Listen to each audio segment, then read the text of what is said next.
time, Mr. McKinley, but I am going to be a member of the board hearing cases. George Zunian and Mr. Glenn Fowler is here, and William McKinley may be joining us at any time, but there is a provision that allows for a quorum of only 2. Now, in effect, as we hear cases, there may be a protest from somebody hearing the case because we could have a split decision, and at that point I really don't know what would happen. Or you could request that we postpone your hearing until we have 3 members. That'll be up to each person that is presenting their case, and we've got a relatively short agenda, and basically I can tell you that we don't have a great deal of dissent. We pretty much see each other's view, but there could be a possibility that Glenn and I would not agree on a particular case, and that could create a problem. So we're going to go ahead and proceed with today's Assessment Appeals Board hearing, and I'll start off by asking any of the board members for comment, and there's only 2 of us, so that means I have no comment. And staff, does staff have any issues? Madam Clerk or staff? And assessor? None. Really? Well, that's good to hear. Then we shall move to agenda item number 3, which is Russell Fagan. If Mr. Fagan is here, would like to come up to the podium. And as I understand your case, it's regarding a single-family residence, and you did not check as to whether this is your personal residence or rental. Is this a personal residence, Mr. Fagan? Yes, sir, it is. Personal residence. Okay. That means the assessor needs to go first, and then you'll have a chance to present your case. Also on your application, you didn't check findings of fact, which means there's an additional fee if you want your results to be in writing. So we need to know that now, because that fee needs to be paid before we proceed. So would you like a findings of fact or no findings of fact? Findings of fact. You want findings of fact, okay? Yes. Madam Clerk, what is the cost of that? It's $300. Okay, and that $300 needs to be paid now. Oh, okay, I changed my mind. $300 puts a little different. Well, in effect, what it amounts to is it's a detailed explanation as to what happened in this case. So it does take the clerk a little bit of effort to produce that. But in effect, if you're waiving that, okay, then I'll go ahead and check the box, and we'll proceed as though you had checked no findings of fact. Yes, that's correct, sir. Okay? So at this point, I believe that we need to have the assessor and you sworn in, and the assessor will lead first. And can we just be sure that there's no objection to just the two? Oh, yes, that's another thing. We are basically on a 2-man panel, and that do you consent and agree to let us hear it and come to a decision? If you want the 3rd member, then we'll have to postpone your case till July. No, sir, that will not be necessary. You agree to just the 2 of us? Yes, sir. I can assure you, both of us are very kind. So we'll try to be as diligent as we can. And in saying that, then let's go ahead and have the applicant and the assessor sworn in, and then we will proceed with the assessor presenting their case first. Just for the record, can we have the same stipulation from the assessor? What's that? Oh, yes. Does the assessor agree? No objection at all. Okay, very good. Okay. Do you solemnly swear and affirm that the testimony you are about to give in the matter now pending before the Assessment Appeals Board is the truth, the whole truth, and nothing but the truth? I do. I do. And then you can go ahead and read in the case. Application number 2014-0084, assessment number 263-090-009-000. Okay, and I'm assuming that you're going to present for the assessor? Correct. Okay, go ahead. Start Just off. to give the board a brief background on the issue, after talking to Mr. Fagan a couple of times, the issue to be addressed today is basically not the overall value that Mr. Fagan is having an issue with, which is on a Proposition 8 value right now. It's the allocation of value between land and improvements. Mr. Fagan feels that the allocation for the land value is not an accurate reflection of market, so the presentation today is kind of going to center on a market value for land. Okay. So the subject property, it's a single-family residence. It's located at 2329 East Robie in Porterville. Subject is 2.25 acres. It's considered normal shape with all land to be considered usable, and it's zoned as a RS1, which is this low-density residential. This is kind of some pictures of the subject property and an overhead view of the parcel.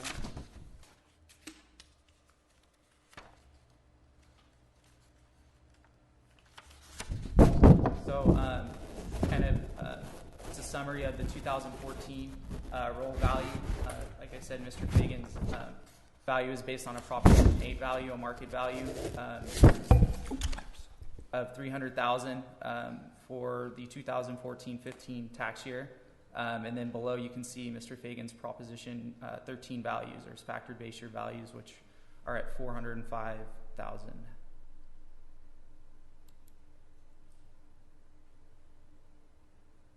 This graph is just kind of showing the difference between, because I know there was some confusion before between Proposition 13 and Proposition 8 and how values can increase year over year. And this is just showing, Mr. Fagan's Proposition 13 value cannot increase by more than 2% a year, but that market value can fluctuate year over year by more or less than the 2% annual increase or decrease. So it just kind of shows the difference between the two and his market value and his factored base year value.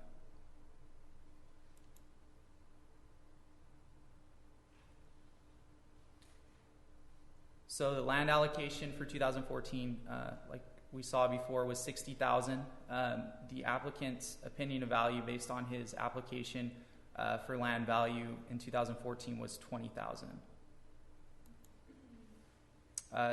We use this comparative sales approach to take a look at, what would be an accurate reflection of market value for land in Porterville, and these are the three comps that were used. All were over an acre.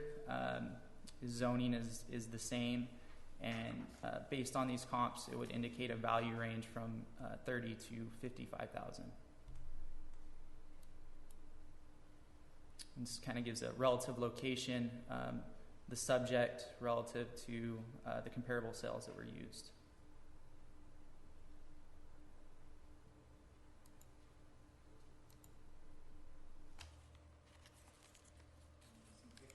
The subject property and then the comps that were used.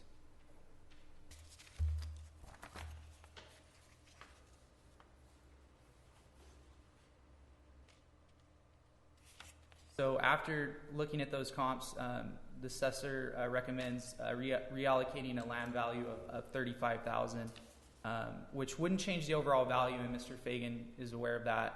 All it would do would reallocate that portion of the $60,000 back onto the improvement value for an overall assessed value of $300,000.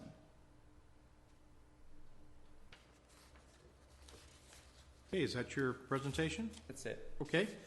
Mr. Fagan, why don't you make your presentation, and then we'll have a chance where each side can ask questions of the other. So go ahead and make your presentation. Okay, thank you, sir. My name is Russell Fagan. I have been a citizen of Tulare County since 1993. I came to the property, purchased it at the $20,000 value. I then built the house, not realizing what could happen to me, which it has now come around full circle. So I fall back on hoping that Proposition 13 will do me or save me some financial expenses.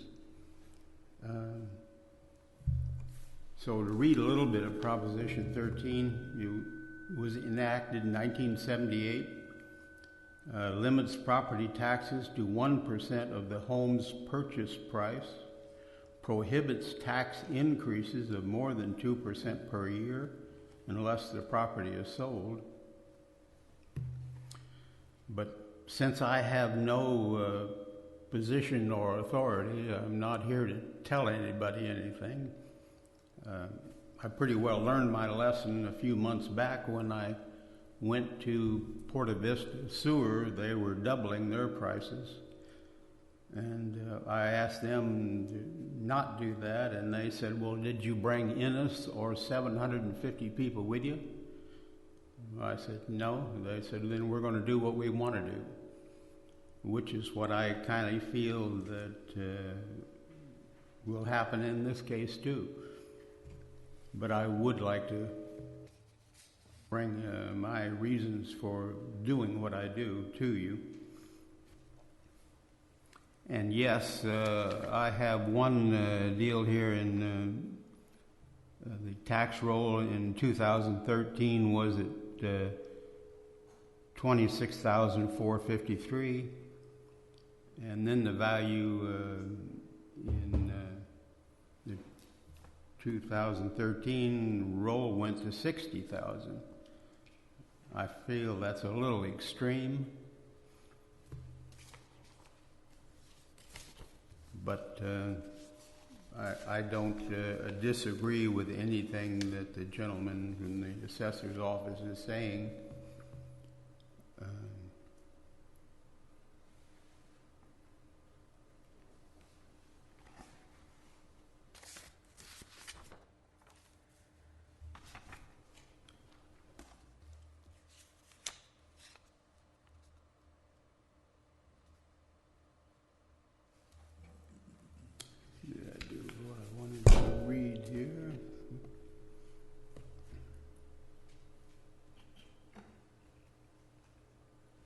Anyway, Proposition 13 was to prevent people from being taxed out of their homes, and it supposedly gives homeowners a measure of control over their taxes, but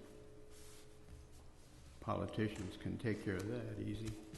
But that's my total presentation. Okay. Let me just ask a couple of questions. What is the date you bought the land? 1993. 1993. And you paid how much for it? $20,000. For how many acres? Well, it was kind of confusing, but on here it states the acreage is 2.2, I believe. 2.2. And then you built your home. Yes, sir, that's correct. And when you built your home, what did you pay for all the improvements? In other words, I'm saying, let's say that you built the home for $200,000, then you put a swimming pool in 3 years later for $30,000, or whatever the case may be. Do you have records of how much you spent on the house? Yes, I do, but there's so many documents Right. that it would take. So in effect, if you take the $20,000 and all of those purchases that you made to build the house, you don't disagree with the $300,000 in value. Is that correct? That's correct. Okay. All right, just wanted to check that out. Mr. Fowler? Well, get this straight. You're not contesting the overall taxes, right? You're just contesting the land value. Is that correct? Yes, sir, that's correct. You want the value reduced to $20,000. Yes, But sir. you're not contesting the overall tax. No, and the reason So that it really doesn't affect you tax-wise. You're going to be paying Paying the same amount of tax, yeah. well, people tell me that, but I'm sorry to say I'm 77 years old, and when politicians tell me something, I'm sorry, I don't believe it. I know that next year they're going to hit me again. Then the year after that they're going to hit me again, because they are revenuing for the for the county of Tulare. So they're going to revenue as much money from me as they can. Well, anything else you wanted to ask, Mr. Fowler? No, the county has pretty well laid this out with their comparable sales, exactly what that land is worth. I have no more questions. Okay. Well, in effect, I think we're both going at this point is asking you if you don't protest the $300,000 value. In other words, I'm assuming, and this is an assumption on my part, that you have spent $280,000 on your property or more. If you bought it for $20,000, you spent $280,000. Now, if you tell us that you spent $250,000, Oh, I probably spent much less than that, but then, in effect, you could argue that the $300,000 is wrong, as well as their allocation of the land. So I'm not trying to add more to this than I need to. But the point I'm making is this. If you're agreeing to the $300,000 and you're talking about an allocation between land and improvements, that's what we're arguing about. It's not going to affect your taxes. If I'm not seeing something here, please bring it to my attention. no, I just feel that if they get the increase from 20 to 60, what are they going to do next year? I see. And the year after that, they're going to build on that. They're going to continue to revenue from me based on that. Well, in effect, my argument is this. If you are within the Prop 13 limits on the land of 2% escalator per year, and you have presented a case regarding the improvements, and the improvements at the time they're made would also be subject to a 2% allocation per year, the assessor is obligated to be at that or below in his value. He's obligated to do that. He can't just pick a figure out of the air. But let's say he finds that there are houses that are similar to yours that are $500,000 in value. Okay, and he says to you, well, geez, you put in a barn, or you put in this, or you put in that, and it raises the value, and he decides to assess it at a higher rate based upon how much has been spent on the property, then you can't blame him. That's the law. Well, I have my doubts it would ever go down regardless. I mean, with the housing bust recently, nobody got any discount on their taxes. Well, in 2008, we had 800 cases, 900 cases, of which this board heard a bunch of them, okay? With people were protesting the value of their house dropped, and we went through and we listened to all of those, and the assessor voluntarily decreased the value on a lot of those. So, from our perspective, the value going down and them not take, I did that on my personal house. They voluntarily reduced the value, and I was glad to pay less taxes for a period of time. Then when the value went back up, they're right back to where they were. I can't blame them. But everybody, I believe, is aware that in East Porterville today, with the water situation, That's a different matter. houses are virtually worthless. So are you having water issues? No, I'm down 100 and some feet, so Right. far I'm doing okay. But you're absolutely correct. If there was some reason why you couldn't deepen your well and you had no water, value of the property would decline. And I would assume that the assessor and this board would probably agree with you that it is declined in value and you have less tax. Well, there's a perception, though. I doubt whether you could sell a property in East Porterville because people come out there and they say, "Oh, no water." I see. Okay. Oh, no way would I want to purchase anything. We've I don't blame them. We've been focusing on your comments. Does the assessor have additional comments you'd like to make? Not at this time. Okay. Mr. Fowler, do you have any other additional comments? I have none at this time, no. So I think we're ready to summarize this case. And because the assessor went first, he gets to summarize first. So why don't you summarize your case and we'll go from there. Basically, we went over, the Proposition 8 and Proposition 13 values with Mr. Fagan. After he contacted us, we took a closer look at his land value, and we came to an agreement of a proper allocation in both the assessor's opinion and Mr. Fagan's opinion. Okay. And Mr. Fagan, would you like to make a summary comment? No, my summary comment would be very simple. I want to thank him for what he has done. He's given me a year to get out of Tulare County. I thank him for that. Okay.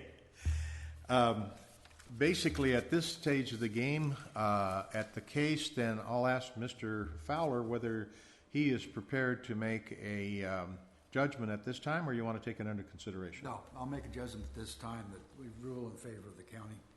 And I would agree. So we have two that are agreeing. So therefore, under the circumstances, this case is complete. But when in effect we're siding with the assessor, and that if I will tell you that in effect to prevent the assessor from raising your taxes without you agreeing, it would be to your benefit to keep track of all your expenses and when they were made, and that the Prop 13 values would limit them from increasing your taxes based upon what is going on at the other properties around you, up or down. If you find that the drought is depreciating or diminishing the value, you have every right to file another petition. But at this point, both of us agree that we're siding with the assessor. Okay? Could I ask where they got this idea from 20,000 to 60 to just pick that out That's of a the air? good question. And that's really, you might ask them and they might tell you, what that allocation is, but they voluntarily reassessed the value of the allocation down to 35. Okay, so the point I'm making is that that's something you have to discuss with the assessor, but in effect, the tax is based upon the total.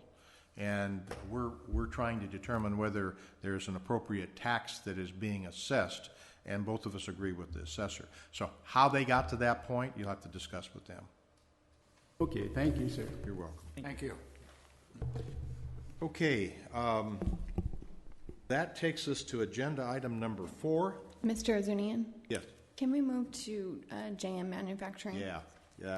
I thank you very much for bringing that to my attention. J&M Manufacturing, agenda item number 6 is here, and we believe that they ought to be heard next. So, what is your name, sir? My name's James DePasquale Kelly and Company. We're the agent for the applicant. Okay. And this case is regarding what kind of property? The manufacturing plant. Okay. And based upon the case being on manufacturing property, It's we're for going to be personal property. personal property. Yes, sir. Yes, well, business-related person. Correct. Yes. Okay. So let the Madam Clerk to swear you in, and then we'll read your case in and hear it. Actually, Mr. Chairman, I believe the applicant and the assessor have spoken about some needed information, and the pursuit today was merely to have the board approve a postponement since we're within the 21 days and our local rules require it. Okay. So you were asking a postponement. Correct. It's, Okay. What you want to postpone it to July, August? What suits you? Yes, July would be fine. July? Yes. Okay. And what is the date of the July meeting? I believe it's July 20th. 20th. Okay. Do I hear a motion to postpone till July 20th? Agenda item number 6? I'll make a motion to accept the July 20th component. And I agree as a second. All in favor? Aye. We're postponed to July 20th. Thank you, Mr. Chairman. Thank you very much. Let me just summarize here, and I apologize for not jumping to agenda item number 6 earlier, but is there anybody from agenda item number 4, Lactellus America? You're here? Okay. And is there anybody from representing Don, John, and Rose Sertelli? So they're here. Okay, let's take agenda item number 4 next. Okay, if the clerk will go ahead and swear you in first.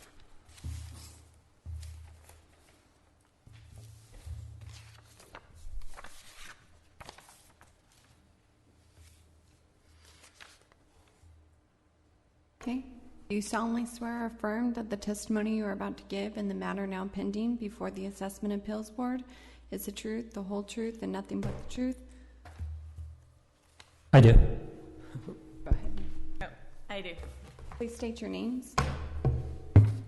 Myra Padilla. Jason Morris, Ernst & Young, agent for the applicant. Yeah. And I'll go ahead and read in the application numbers. 2013-00420, 230-110-014-000. And what is this case concerning? Sir, this case is concerning, I guess we'll step back, personal property, machinery and equipment at the site. It's a manufacturing plant. And they manufacture what? It's a food processing plant. Okay. Okay. And it's located in Tipton? It is, sir. Okay. Actually, I'd like to, if possible, I would like to object to the lack of a third member. Just to give you some color as to why. The plant is about to sell, so I think the sale of the subject is irrelevant. Is a relevant piece of data that would help the board reach a fair market value. So I think we'd like to bring that in. So if we could have that extra time, the plan is about to close, so we'd like to bring that in if that's okay with the board. Okay. So if I'm understanding this, are you protesting the land and the building? For 13, we are only protesting the personal property, but the personal Right. property is selling as part of the real estate. Okay. So in other words, the sale that you're alluding to is everything. Exactly. Yes, Right. sir. Okay. All right. Then why don't you go ahead and present your case, and then we'll have the assessor present their case. Chairman, he objected to the lack of a third member of the board. Oh, Yeah, I would like to go ahead and move it back because of this information. Yeah. Okay. Yeah. So if that is the case, when would you like to? July, August? How far do you want to postpone this? We have an outstanding 2014 appeal that is unscheduled. I was hoping we could maybe combine those so we could hear both cases together. Obviously, that's a much faster thing, hearing both cases at the same time. It's the same issues, so. Okay. Could I hear the August date? Do we have that on?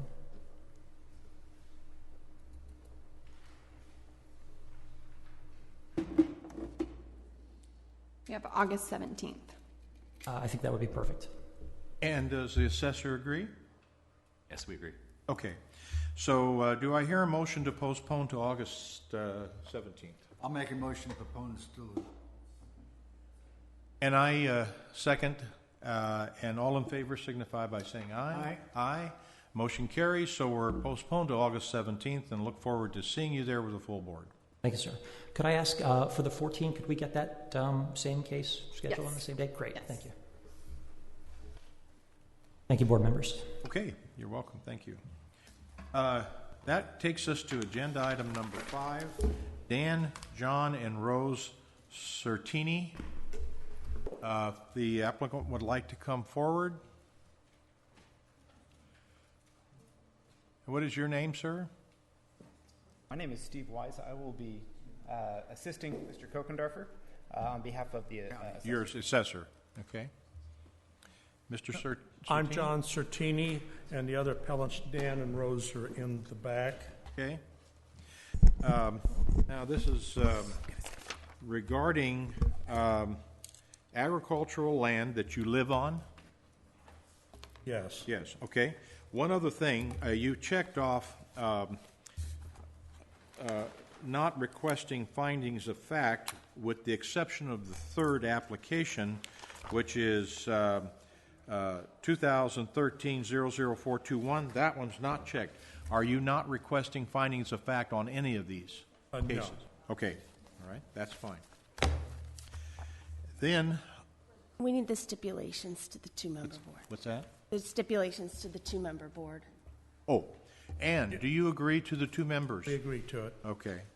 This has only happened, I've been on the board 5, 6, 7, 8 years. This is the first time anything like this ever happened. So bear with us if you can. A question, my attachments I was told to bring to be distributed. Yes? I have them here. Oh, okay.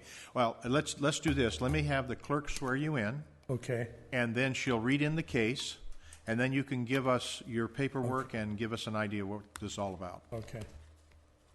And just for the record, the assessor stipulates again to a two-member board. Yes, The assessor does as well. very good. Thank you very much. Okay. Do you solemnly swear or affirm that the testimony you are about to give in the matter now pending before the Assessment Appeals Board is the truth, the whole truth, and nothing but the truth? I do. Please state your names for the record. John Sertini. Tim Kokendorfer? Steve Wise. Thank Okay. you. And because this is your personal residence, the assessor is going to go first. So I'm going to have the assessor present their case, then I'll have you present yours. Mr. Ozunian, I'm going to read in the application Oh, numbers. I'm sorry. Go right ahead. Application number 2013-00413, APN number 990-223-323-000. Application number 2013-00414, APN number 990-223-324-000.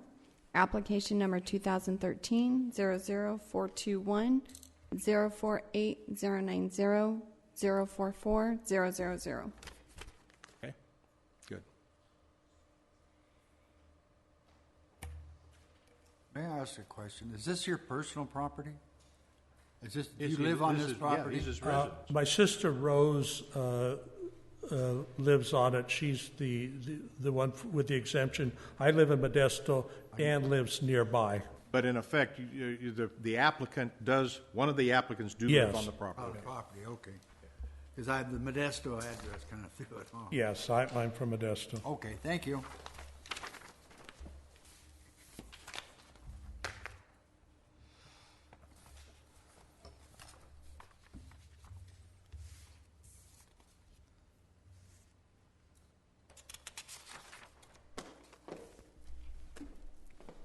Mr. Chairman, I'll do my best to summarize this case. There is a Okay. complexity of issues surrounding some date of deaths and some life estates, but I'll try to bring it to the main specific issue. This particular case stems from a 100% change in ownership on a life estate parcel that Mr. Sertini's brother was living in at the time of his death. His mother had passed away prior to that, had deeded the property to them, reserving a life estate parcel for his brother. Just to make sure I'm clear about what a life estate parcel is, it is not a separate legal lot. It is a separate assessment for a small portion of a larger legal lot. It cannot be sold independently and is merely done for billing purposes because of the way the law commands us to regulate changes in ownership. Upon the death of Mr. Sertini's brother, the assessor went through and reappraised the life estate.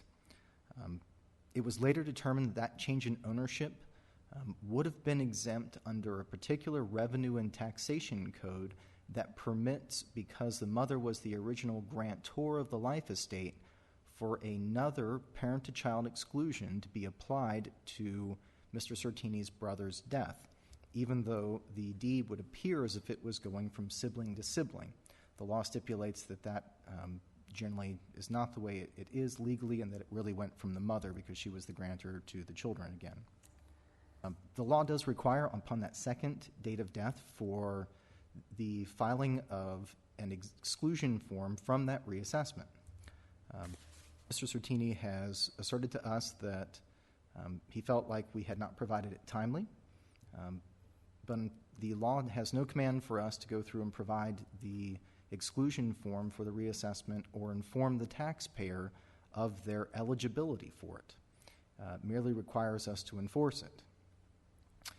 So because that form was not filed properly, we went through and revalued the property. I'm going to go through and show you the workup that I did in the revaluation, because Upon the review with the assessment appeal, it was discovered the original appraisal suffered from one small issue with a legally permissible end of the appraisal.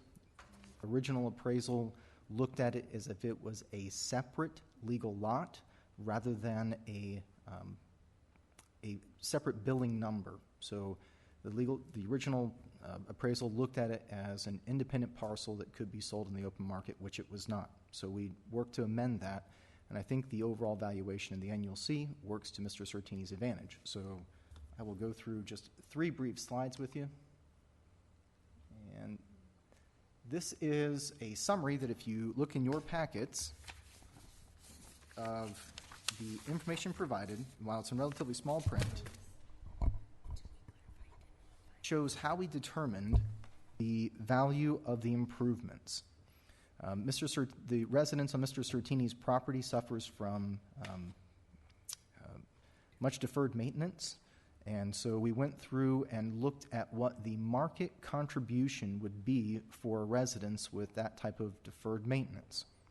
We used comparable sales in the Visalia market where we could discover properties with similar land values so that we could extract the land value to come up with a market contribution for the residents.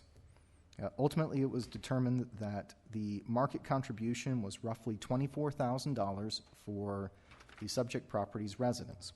We also ran an appreciated cost approach on it and gave it a 50% physical good rating, which would permit it to reflect, I think, the actual condition of the residents, and it came out to roughly $24,000 as well.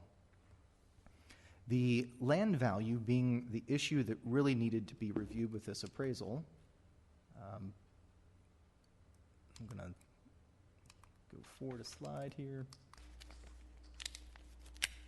The land value, we used comparable sales to determine, and the method that we used to determine the value was to look at the life estate parcel as merely what it is, which is a small portion of the whole. So we used market value per acre to value the home site, multiply that by the home site's actual half-acre space. We ultimately ended up placing $3,300 of value on the half-acre of the life estate with the appraisal done for the assessment appeal. The slide on the screen is in your packet, and it is the summary slide that shows what the assessor is suggesting as the proposed changes to occur to Mr. Certini's property. In column 1, you'll notice the original factor base year values as if this change in ownership had never happened. This is reflective of what would occur if the exclusion was granted to Mr. Certini. The second column is the proposed changes in value based off the market appraisal and evidences I just showed you. The third column shows the value difference between the two and the effect on Mr. Certini's assessment for that time period. And if you'll notice, the net effect is a reduction in Mr. Certini's assessment if you permit the assessor's valuation of his property to stand. In a sense, even though the parent-to-child was not recognized because of the filing dates that were missed, that the net effect for Mr. Certini's total tax burden is that it goes down if the board permits the valuation to stand for his benefit.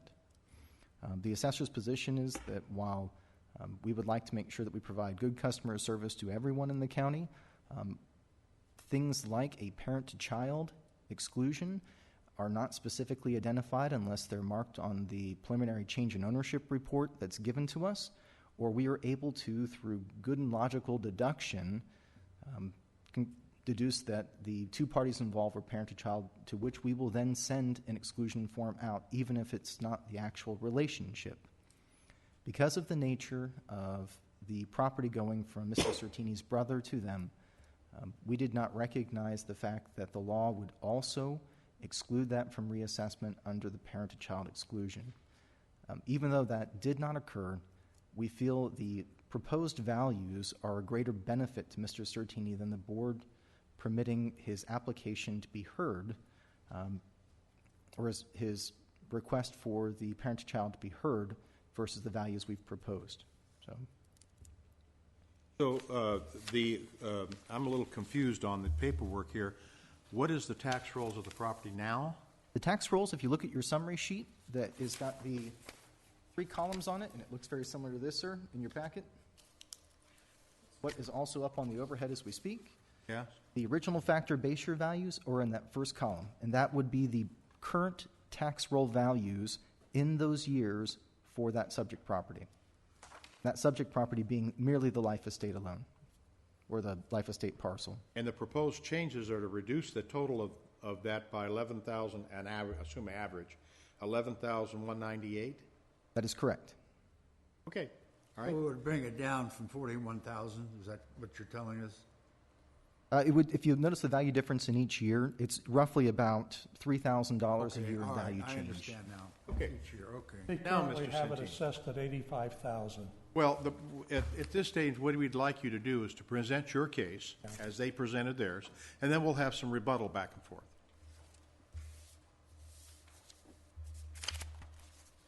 Okay, I think the assessor is concluded? I am, sir. Yes, go ahead.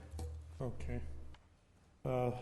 Okay, I have my attachment handouts for Okay, clerk will do that. however number she needs.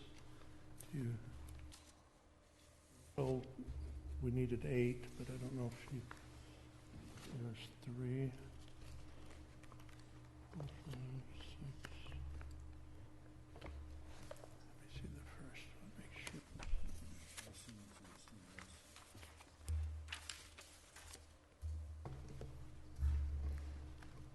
I have a copy of that. Yeah. Thank you.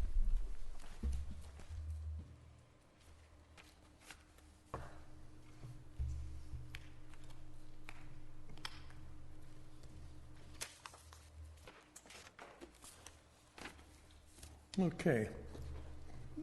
The following is a list of attachments and their explanations. The 3 appeals are for the oldest period and cover 3 issues involved. Mr. Kossendorfer's, I'm sorry if I mispronounce it. It's okay. He has residence values at $27,300 for the years 10-11, which is an accepted figure. So it's the main thing that we're in agreement on. It's reasonable. Within the attachments, item 1, identified as scope. Just so you have a scope of what we're involved with here, 1A and 1B shows you a picture of the house to give you a perspective of what we're dealing with. Item 1B basically tells how many assessments we have.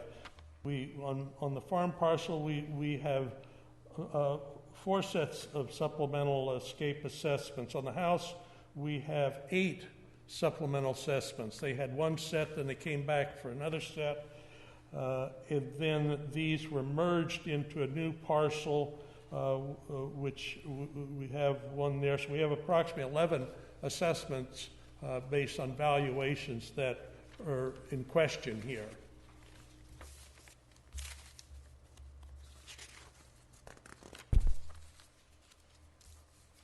And as item 2, a case summary, basically it's just a prepared statement that I need to read. This appeal has one remaining issue, one of form over substance. It deals with a 90-year-old immigrant family farm that has been passed down to the applicants.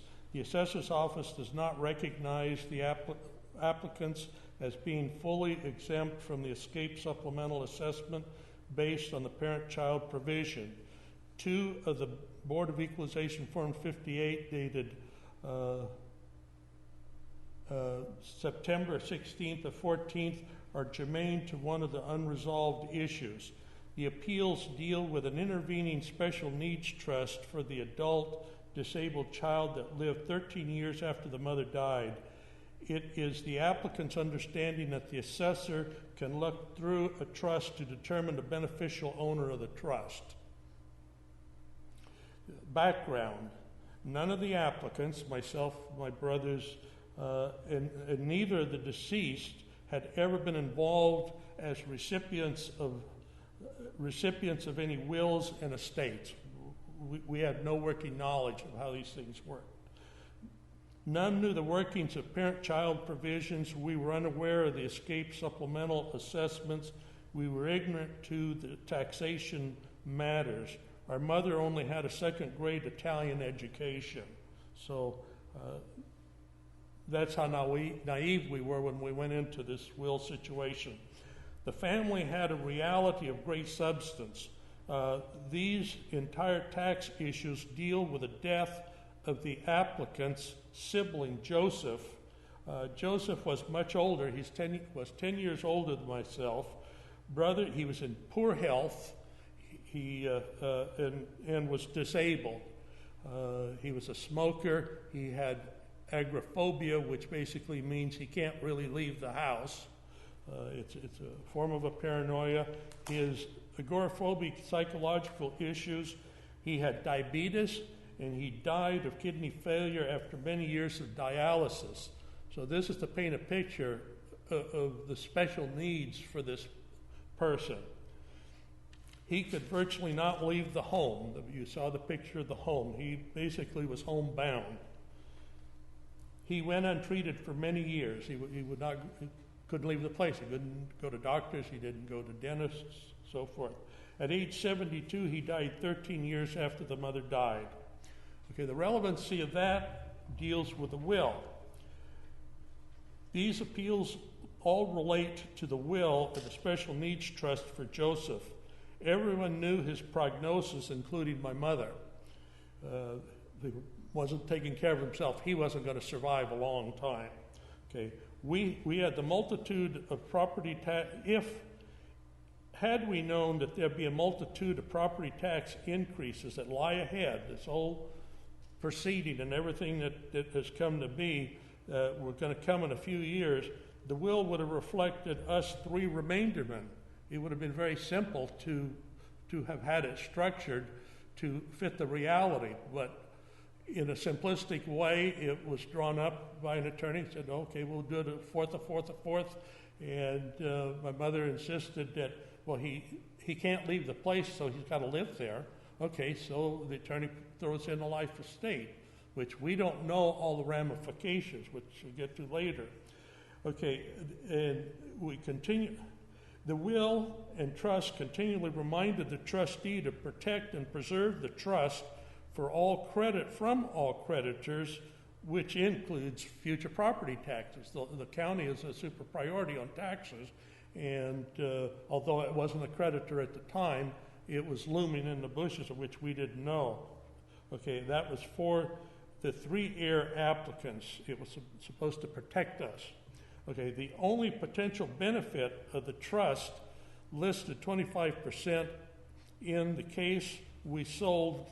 It was in case we sold the farm. Okay, the farm was unsaleable because we have an agoraphobic living on the property. He can't be moved off, so we're really not going to sell it. So the protective aspect of putting a quarter there was no real reality to it. So the life estate was effectively not necessary. I mean, you're not going to get him out, so the added step legally of a life estate really isn't necessary when you deal with the reality that the guy can't move hardly out of the house. So it's not a saleable thing. But anyway, the will and the Special Needs Trust is set up accordingly, and a similar will provision for the sale proceeds split would have been just as effective because Rose was the trustee, and the instructions could have said he's got a life estate, but the interest would have gone to the three children. If it's sold within the will, she could have been allowed to just distribute and actually hold the money that he would be entitled to. Had we known, we were faced with all of this years later, which would have been a structuring thing. And it's not the type question you anticipate. The attorney doesn't answer that. He just does it simply as it was. Okay. This will seem simple originally. The Special Needs Trust provided only limited and was provided only limitations and very little in the way of benefits. So we're looking at the Special Needs Trust and the provision for it. Okay, it's very specific in the document that this was a supplemental and emergency fund only. It required no distributions. It reminded the trustee that Dan, Rose, and myself were the ultimate beneficiaries of it. No interest in principal of the trust were to be anticipated. Joseph could not encumber or bequest the interest in this trust share.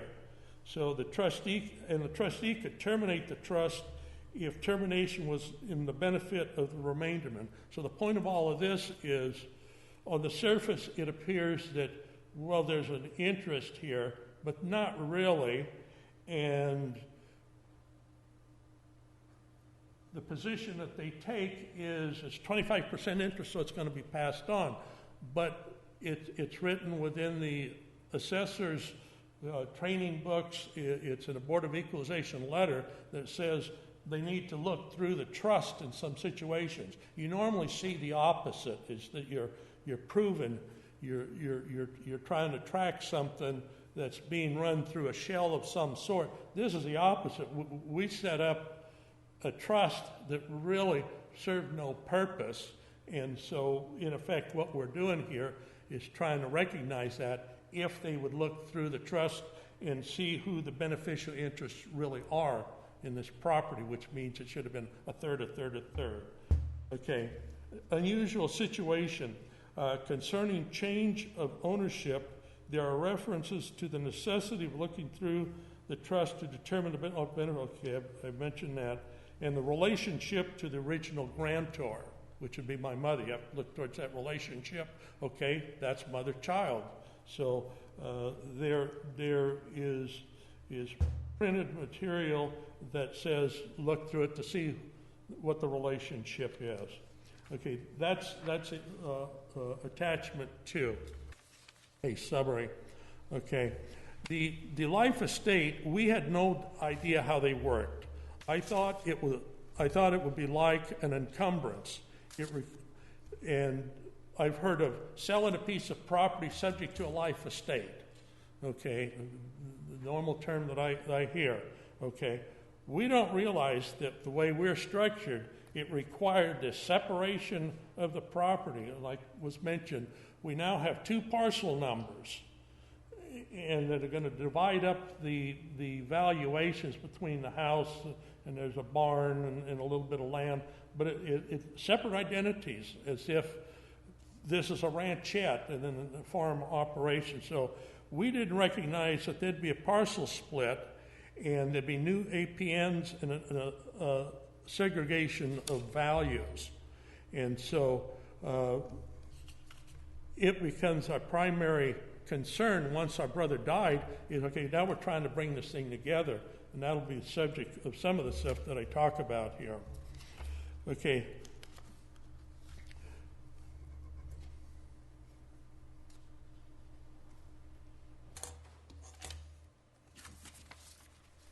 Okay. And so as Joseph passes away, and we're unaware still that there's a potential for these supplemental assessments,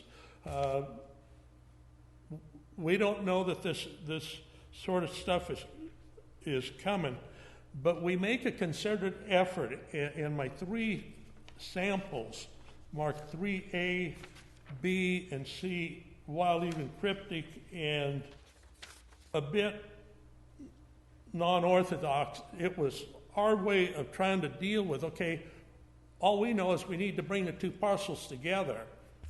Okay, item 3A is my sister, who goes into the assessor's office and talks to somebody, and she sends us an email and basically just saying that they're slow to change the name on the property of the bill.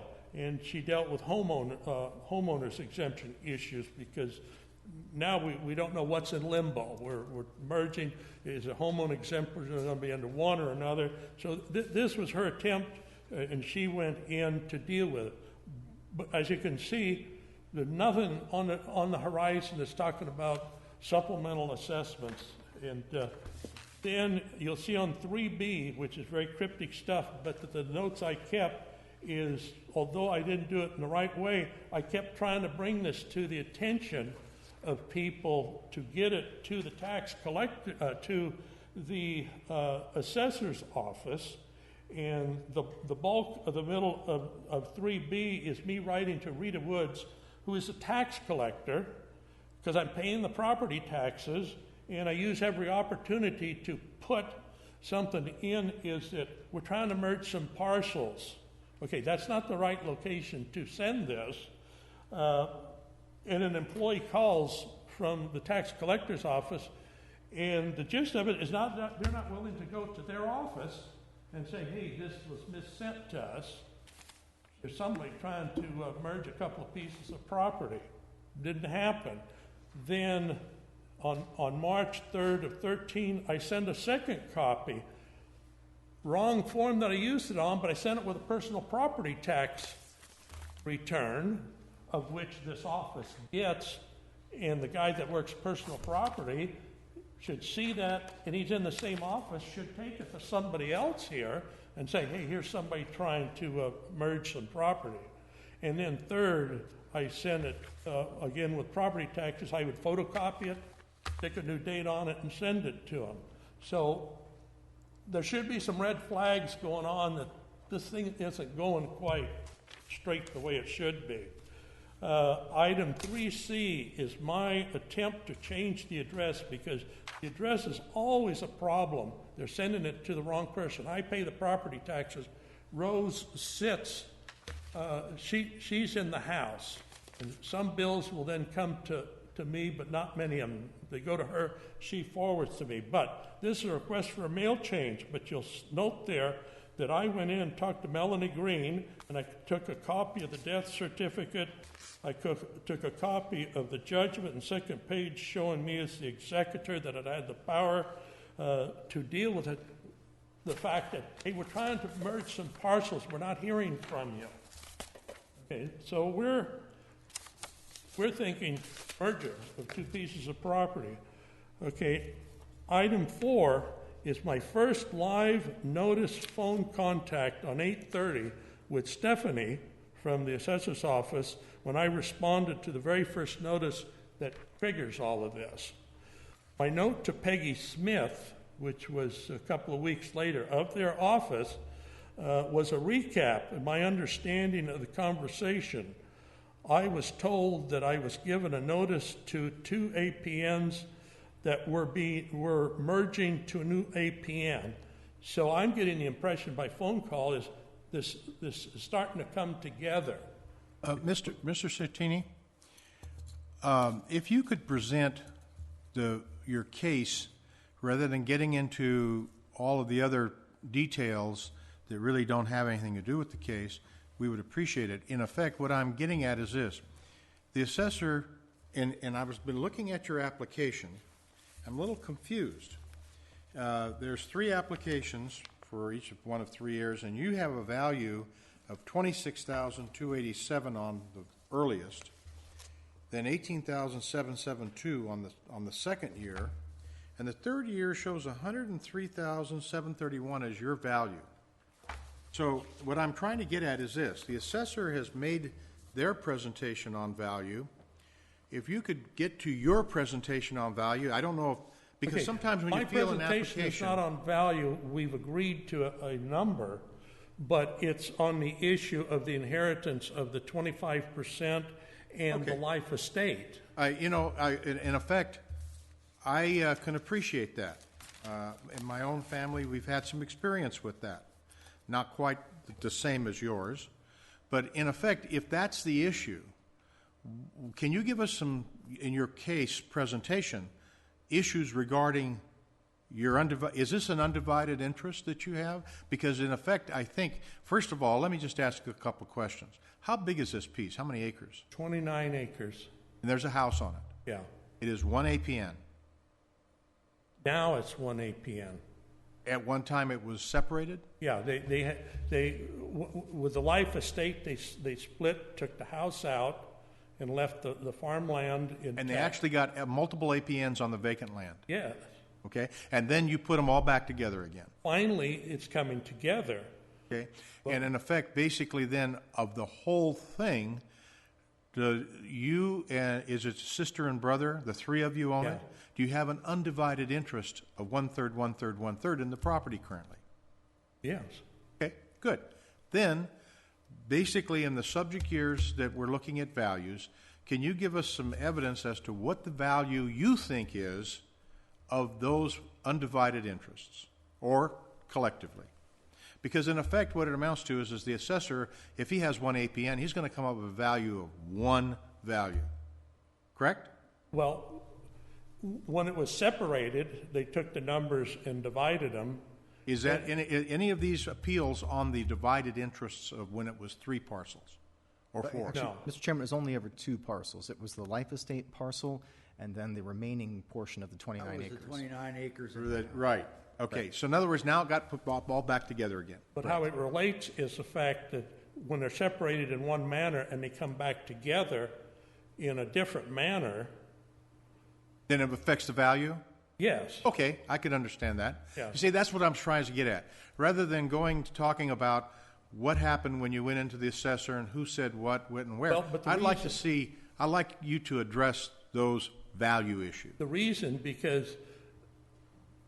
that I bring this in is the fact when you look at county council's statement, it basically addresses, this all was untimely. And I'm trying to establish that we have made an effort time and time again. Because let's say they sent a notice, you didn't get it, wrong address, that type of issue? No. The fact that I do what they say in their letter that says, if you have any questions or an informal appeal, call this number. And right. I call that number, and I'm getting information that's not moving the case ahead. But in effect, if you would have gotten the information, you would have filed something earlier that would have affected the value? What I'm saying is, what's the consequences of notice that didn't get issued? We're being left with the impression with the first notices that this deals with the merging of the parcels. Mm-hmm. We're not fully understanding the fact that the real interest is we're trying to accelerate the valuations of the property. So we're not behind the 8 ball on this thing. We're delayed the first. And finally, when we decided we had to submit some kind of appeal, that talking didn't do any good. Let me ask one other question. I'll let you finish your presentation because I'm trying to get you to focus on what the true issues are so we can move on. But in effect, what I'm getting is, what motivated you to put all these parcels back together again? Because the Life Estate was no longer in effect. And that was a motivating factor? Well, yeah. Okay. This is farmland. They pull out the house, and now let's put it back to farmland, which is what we intended. We never intended to have it split out. That's what I was getting at. So rather than to have it split, which it was, yes, you put them all back together again. Because I was under the impression that when you have a Life Estate, it acts like an encumbrance against a piece of property. So you're on notice if you buy a piece of property that you're buying it, but somebody's got a right to live in it. Okay, we didn't realize that this would be split completely apart. Right. And so now we have to put it back together. Did somebody do a survey on this and actually get a parcel map recorded for the individual parcels? No, we're just talking about an interest then in the one parcel or 2 parcels. In other words, we had a Life Estate on the house where somebody was living. We had the remainder of it, which basically was the other 3. And in effect, it was never split into multiple APNs. It was only 2 parcels. When they you combined it back together as one parcel. Is that correct? That is correct. So the 2 parcels are separated merely for billing purposes. They're not actually separated legally. So in effect, the value was pretty much, in other words, other than the family issues, the value was pretty much as it was as one parcel, right? That is correct. Okay. Now, when they had the life estate and you had an undivided interest in the remainder, do you believe that that suppressed the value for assessment purposes? In other words, the fact that the three of you own the same parcel, do you think that that suppressed the value? If one of you wanted to sell your interest. It would have remained the same, subject to the 2% increase. Correct. That's what I'm trying to say. But let's say one of you wanted to sell your undivided one-third interest.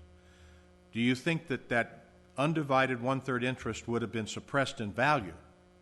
Who's going to buy a one-third interest with your... It's of no value. That's my point. Okay. So regarding the values at the time of the application that you'd filed, if you could focus on the issues that actually affected value, we would appreciate it. I'm going to let you go ahead and continue. Can I ask we a didn't address clarifying it. question? Sure. Yes. I was under the impression that in the assessor's presentation that there was not really a question about whether the transfers were exempt or not. Did I misunderstand that? In what respect? About the that it was a matter of whether the filings were timely, as opposed to whether you agreed or disagreed that this transfer was eligible for the... Mr. Certini will let me summarize the position, and if I speak incorrectly, please stop me. But it sounds like there is a myriad of issues that circle this particular case. The first is the will and desire to combine something back that had to be separated by us by law, specifically for billing purposes. The second issue is the request to have that combined.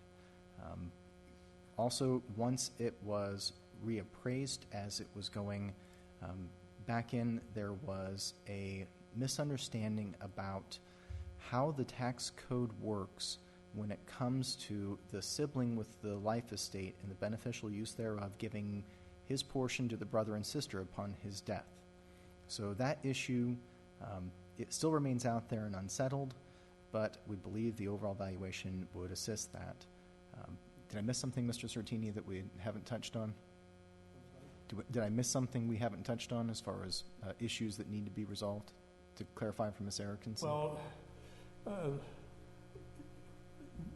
yeah, if restating it, that you're addressing the fact that the life estate, rather than being 100%, should have been 0, which represents a second set of assessments. Is that what you said? That is, yes, one of the issues. Okay. Yes. So we're going from them at 100%, they need to go back to 0 increase. Okay, that's one issue. That's on the life estate.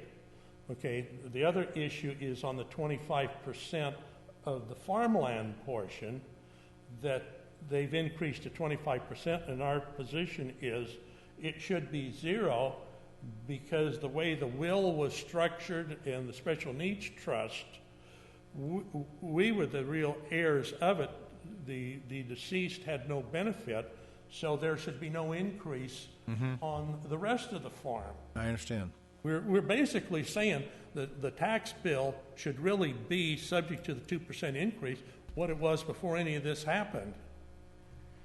And that would have, with the assessor's presentation of value in the second column of their last page, showing $27,000 for 10, 11, $27,300 for years 11, 12, and 27,000, almost 28,000 for years 12, 13, and 20. Are you looking at this document that was just handed to me? Actually, it's a summary page that's after that. But in effect, what I'm trying to say is that the assessors come up with a value of. Oh, yes, and that's in my opening statement saying we've agreed to that. You agreed to that. Yeah, my very first sentence says that. That's what I'm getting at. Yeah. So in effect, the value that the assessor is alluding to, you've agreed to. Yes, which is a smaller figure than what we had from the very beginning before any of this happened. Okay. Okay, if you could basically get your remaining presentation comments reflecting your value relative to how that would have affected your taxes. If you're agreeing with the assessor's value on those 4 years, where are we going with this? Well, the assessor's value includes this 25% increase, the 25% increase in all the farmland. From the deceased brother? Yes. Okay. And we're saying that doesn't belong there. Right. Okay. And another, which is really a brand new issue that's not documented here, but is documented in Mr. Stimple's letter that we just got here, is he's saying the statute's told on all of this. Is what? The statute has told. Okay. And we've talked and talked and talked, and we're talking about all different issues. But if you take something that trumps the whole thing, it says the statute's told, then why are we talking about all of this? However, I don't think that Candace Ruby would have scheduled us had the statutes told on this thing, because our very first appeal was a little bit late and it was rejected. She quickly picked up the date factor that it was not on time and it got rejected. So I know she watches that. But Ms. Stimple says throughout this 2-page letter that we're late. So it becomes a moot point on all of this. So a new issue becomes, I disagree with him that the statutes have told them that we're too late. So what is the value, if you're agreeing with the assessor on these 4 values, 4 years of value? That's just on the house. Then what your argument is that the remainder land is where the issues are? Yes. Okay. And as a valuation issue. Okay. So what is your value of the remainder? What is your presentation of the value on the remainder land? Well, whatever they have it assessed at now, minus 25%. I didn't work that number. 29 acres? 29 Yes. acres? Yeah, that's what I thought. 29 acres, and what's your estimate of value? Oh, I have no idea. If it's 1 APN, wouldn't that affect it? It's whatever figure they got minus 25%. Why are we taking 25% off? Because of the Because deceased brother's interest. They've tacked on 25%. They're saying we've got an increased basis of 25% based on inheritance of 1/4 of it. Right. And in effect, what do you think they ought to do with that 25%? Just wipe it out? It should go back to before they put in the 25%, whatever the figure was there before. They've got the records. I mean, they've got slide projects. They know everything about it. They know the figure of the valuation. They should be able to tell us what the value of that 29 acres was before any of this happened, which is what I'm saying we should go back to, subject to the 2% increase. I'm a layman and they're the experts. But that's really the issue, is the value of the remainder land based upon what the value was before your brother's death and after. Yeah, and of course, the new issue now is Mr. Stimple's statement that we were too late in filing these appeals. So it's not documented anywhere in any of this except in this letter that we were just provided. However, I got a draft copy of that, and I have a couple of notations within my package on it. Okay. I wanted to ask the attorney a question. Upon Joseph's death, what does that do with the life estate? Doesn't that totally terminate the life estate then? I believe so. I think that was part of the issue, was that So, to his 25%, he's saying that Joseph owned in the 29 acres. Is that what we're discussing here? Yeah. All right. Then it was No. terminated. Can I No. clarify for Mr. Fowler real quick?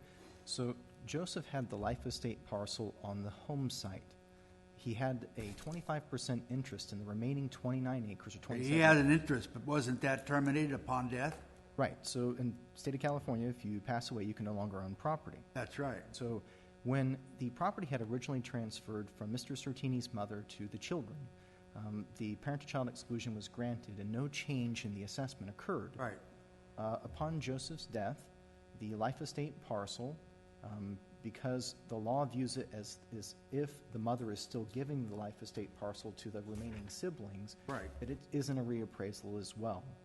The only reappraisal is on the farmable acreage out here where the life estate wasn't, and then upon his death, Joseph then has to give his portion to the remaining Sertini children, Right. which would be a change in ownership under law. Right. So where's the 25% now? It's gone? No. No, the 25% stays. It is that Joseph's portion of ownership in the farmable acreage. Right. There was not a life estate on that, just on the home site. When he passes away, that 25% has got to be reappraised under law as it goes to the siblings, because there is no exclusion for sibling-to-sibling transfers, though if someone would like to vote one in, that would be lovely. Okay. That was an interest that was given to a special needs trust, which we talked about, Right. not Joseph, but a very limited special needs trust. So there's a distinction between what he's just said and what in reality was the ownership interest. And what I have in my next sequence it relates to item 5, which germane to Mr. Stemple saying that our statute has told on this thing. And I'm ready to roll. all of our calls and one of my visits trying to resolve this thing, I'm giving you extenuating circumstances that this time period stuff apparently is so cast in stone, it has no provisions for the fact whether I respond or I don't, this machine moves ahead. Because I documented that I'd made 8 phone calls by phone bills for 113 minutes trying to deal with this thing. I made a visit in November.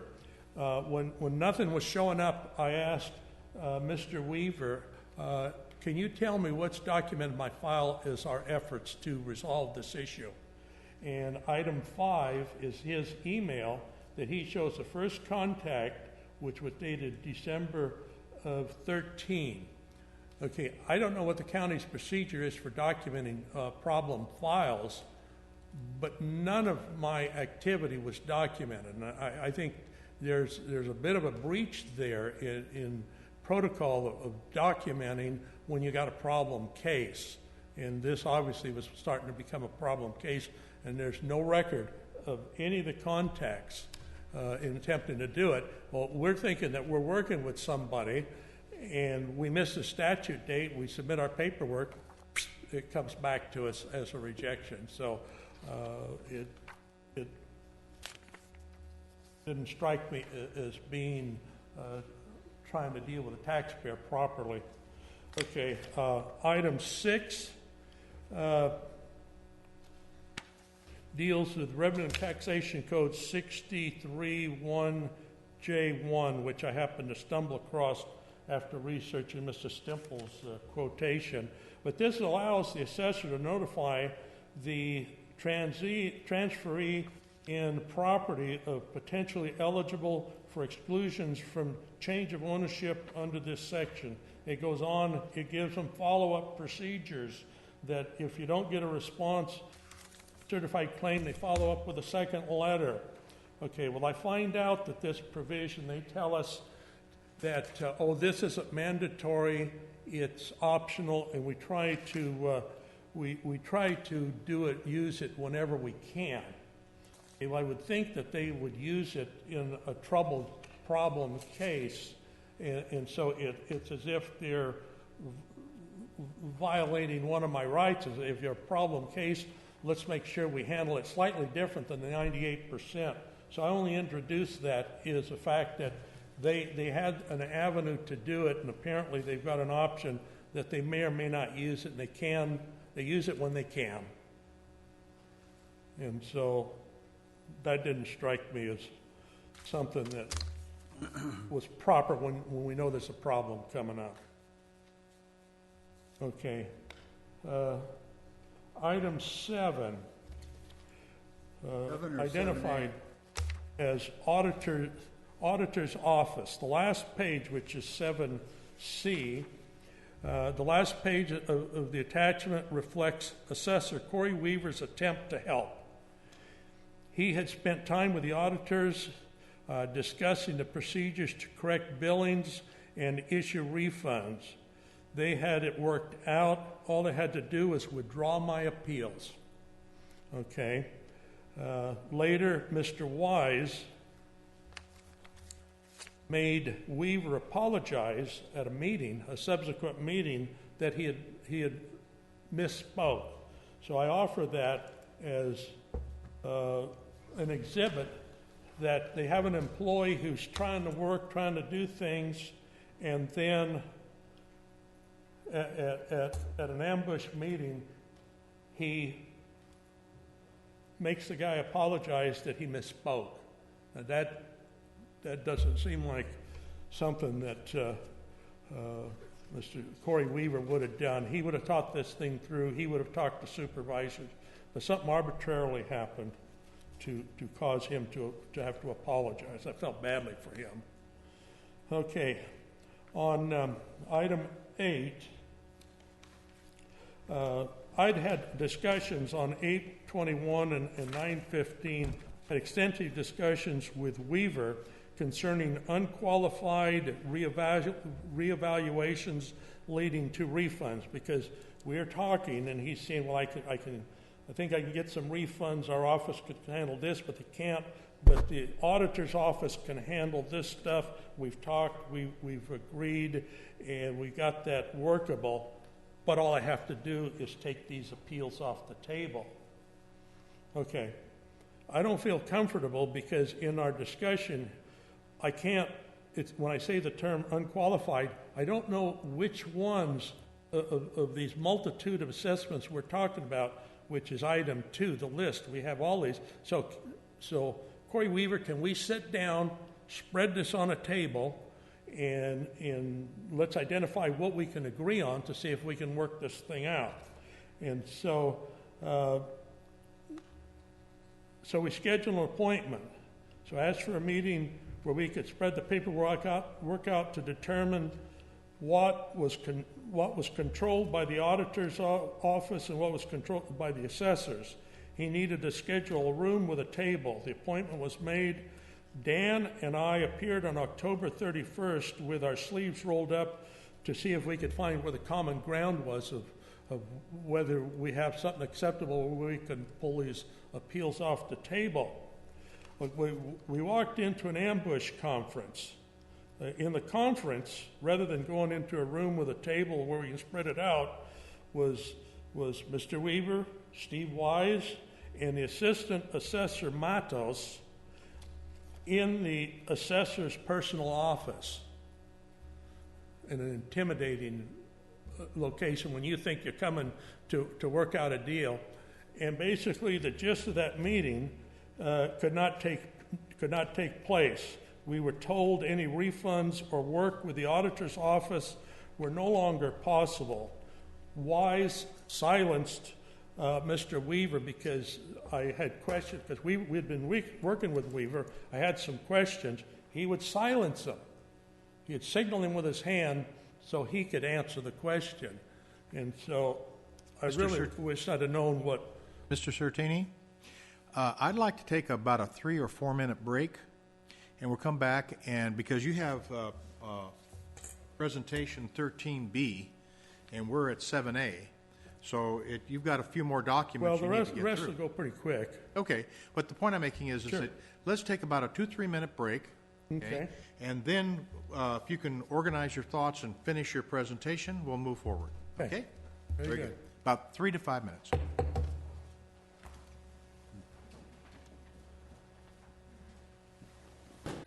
Okay, we're back in session after a 7-minute break, maybe.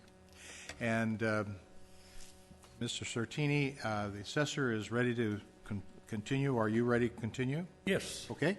If you'd like to give us the balance of your presentation. Okay, this will go fairly quickly. We're at the bottom of page 8 where we're talking about the ambush appointment that we had. After some discussions, they sent us out with some a code section and another Board of Equalization letter to help guide us. And they gave me item number 8, which was a brand new spreadsheet of figures that they were working to. So to try to determine a correct number, it's like shooting a moving target, because this became another set of numbers, and we later found out that there was no legal effect to document 8 other than it was a proposed figure. And so that was the value of it. Okay, now going on to 9. Item 9 identified Board of Appeals holds the answers. It's just for your own humor, because when a question is tough that's asked, the responses go to the Board of Appeals. It will be up to the Appeals Board, Assessment Appeals Board. These are questions I'm asking of these gentlemen and their underlings, and the pat answer is take it to you guys. So that's part of the reason I guess we're here.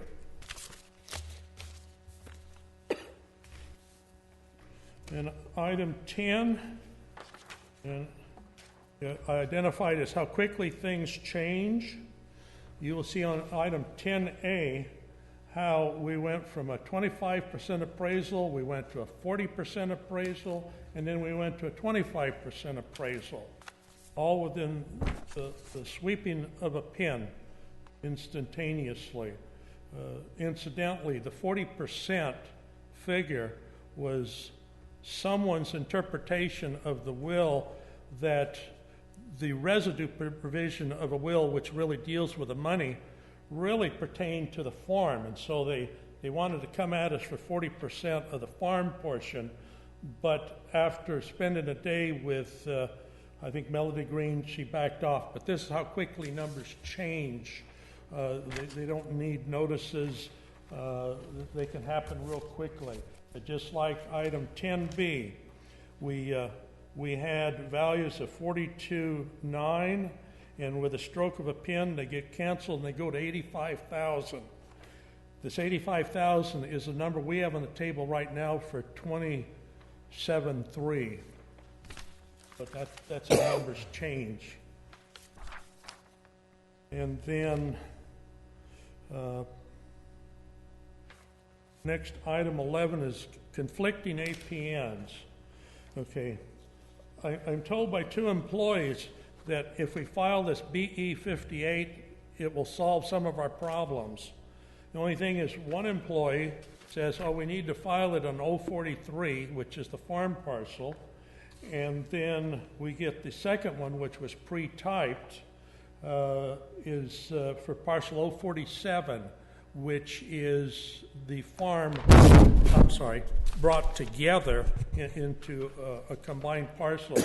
So within the same office with 2 employees, they interpret what we need in different manners. And it makes it hard for a layman taxpayer to really try to stay up with this stuff. And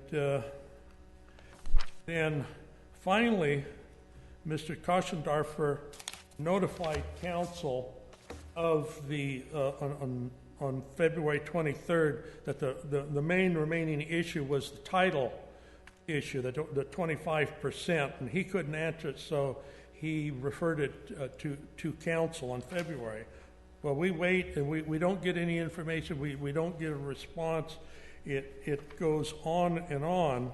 So finally, I have to try to initiate if we're going to get an answer on this thing.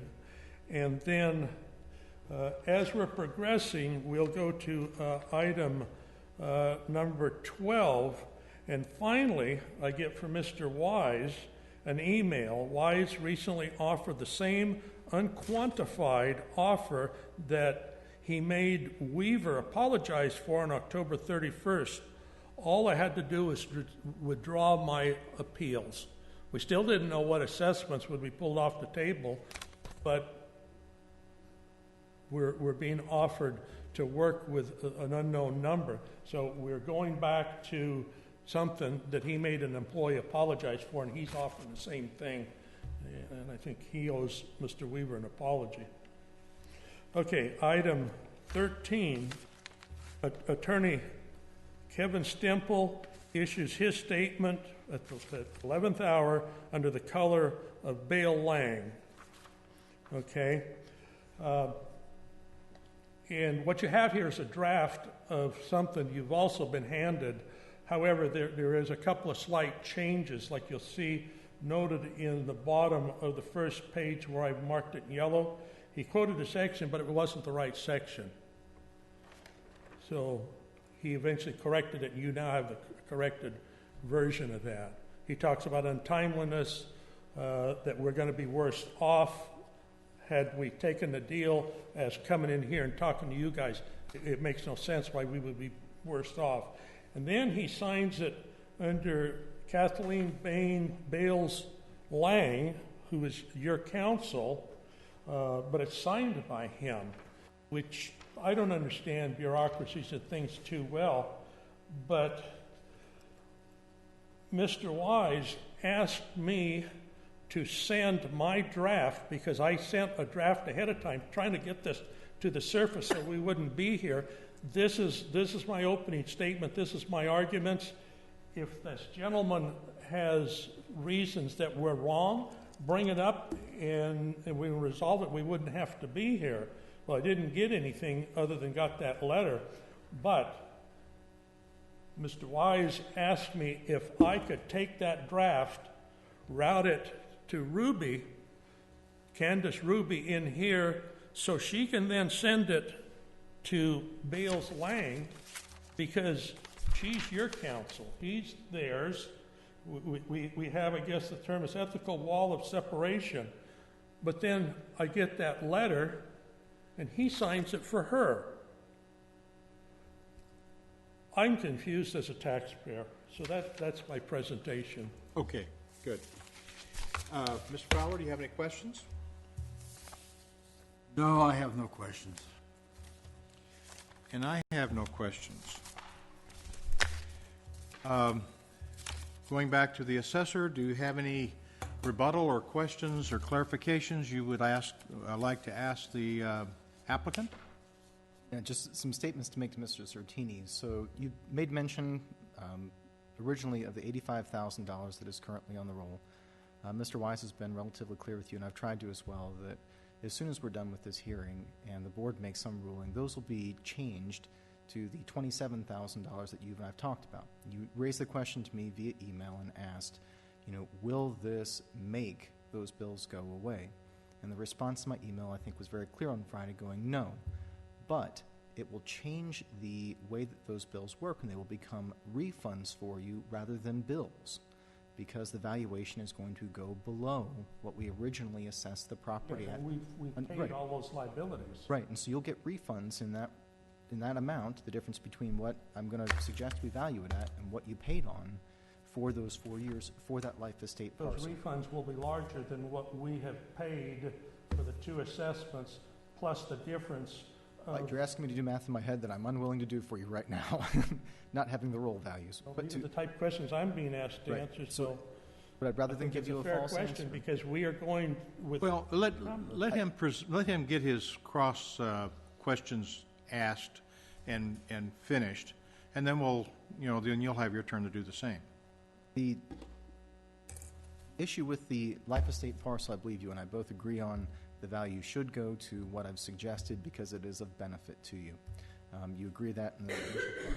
Wow. The remaining portion of the life estate, I can understand your frustration with the multiple layers of bureaucracy. You have to understand the complexity sometimes of the property tax law. And you describe yourself as a layman. Even as an experienced person in it, I have 3 volumes of it on my shelf at work that measure 4 inches apiece in width that we have to adhere to, and that code is changed annually by the people in the legislature. I'd encourage you to think very clearly about who you vote for next time. That law, while we try to enforce it as equitably as we possibly can, sometimes portions of it get overlooked. While Mr. Weaver thought there was a way that he could alleviate the taxation upon you, the auditor is still subject to that property tax law like we are, and he was in error with what he had suggested that you do. You would have needlessly followed a pursuit that would have led you to nothing. Efforts of our office were to stave off that pain and misery for you and having to deal with another bureaucracy. The law has no exemption, fortunately, for brother and sister transfers. So the portion that your brother owned that your mother originally gave him in the 29 acres, the law requires us to reappraise it. I understand, in looking at just this presentation, I looked at the summary of the base years, that increase was pretty significant compared to a percentage for what you used to pay on the property. And while that is egregious, I can do nothing about that under the law. I can only help you with the life estate, nor can this board do anything about that code section outside of look at maybe the valuation of the total of the farmable acreage. And just to let the board know, the farmable acreage after the change in ownership that went through and increased it was assessed at roughly $5,000 an acre after the reappraisal. So while a drastic increase from what he was paying. And how many farmable acres was there? I believe 27, but I'm going to ask Mr. Sertini to correct me. Farmable is maybe 27. There's 3 acres of dead walnuts. I think it indicates on your 28 is on your list here. Okay, go ahead and finish. So, generally, Mr. Sertini, as much as we can help you, we have tried, and I hope the board recognizes that as well, that every effort's been made, and while the confusion that certainly this litany of emails would show, in the end, we've tried to be as beneficial as humanly possible in the assessment of the life estate parcel and be as reasonable as we can with the assessment of the farmable acreage. And for that particular change in ownership, there is no exclusion, unfortunately. Mr. Sertini, your chance to ask the assessor for cross rebuttals of what he has just made the comments. The only thing I want to add is when he made reference to the fact that my mother left a share to my brother Joseph, she left it to a special needs trust. So there's a legal distinction, and the special needs trust had many limitations to it. And that's what we're pleading on, is the fact that this separate entity outside of Joe has so many restrictions to it that it, in effect, might as well have willed a third, because it was an unsaleable piece of property. But that's the only thing I need to add to that. Okay. Then we'll ask the assessor for any summary comments. We'll ask the applicant for summary comments, and then we'll go ahead and take it under appraisal. I have none further, Mr. Chairman, beyond what I've just said. And Mr. Sertini? Well, as a closing statement, I just want to say to the uninitiated that this maze of laws is impossible for the layman to comply with. I could not walk a perfect straight line in this. I have documented a multitude of assessor errors and omissions that play a large part in the situation. Please provide due process here. The code is not intended to be punitive, a punitive instrument against the honest and powerless taxpayer. Okay. Okay, that concludes the testimony and evidence. I'll look to Mr. Fowler. What would you like to do with this? We can basically come to a decision or take it under advisement. Let's take it under advisement. And in effect, my recommendation was the same. There's a lot to review, and we'll go ahead and take this under a closed session advisement, and you will hear from us within 60 days. Okay, thank you. Okay? Now, looking back at our agenda, I believe we have taken care of, the first is a withdrawal, agenda item number 2. Then agenda item number 3, we have postponed, or did we come to a conclusion on that? We came to a Conclusion. Yes, that was holding for the assessor. yes. Okay.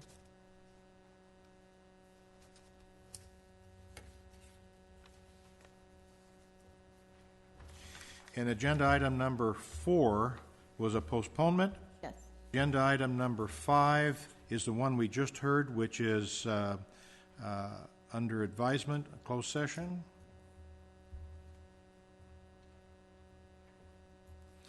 And agenda item number 6 was postponed until July 20th.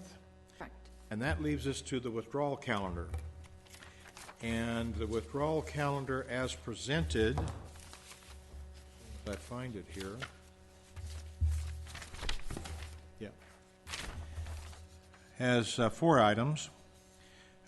Do I hear a motion to accept the withdrawal calendar as presented? I'll make a motion we accept the withdrawal calendar. And I second the motion. All in favor of accepting the withdrawal calendar signify by saying aye. Aye. Aye.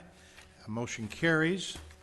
So we are done with our agenda items. And with the exception of the closed session of agenda item number 5, there isn't any other issues brought before the board. Does the assessor have any closing comments? None. Staff? No. Then the Assessment Appeals Board for June 15, 2015 is now concluded. And we will be holding for closed session.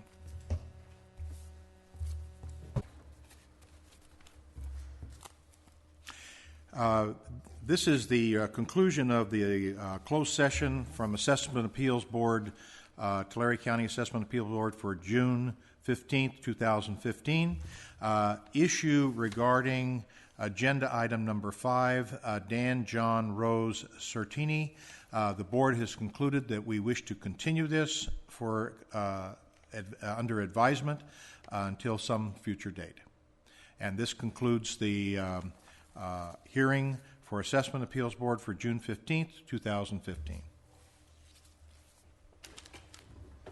And I made a fine mess.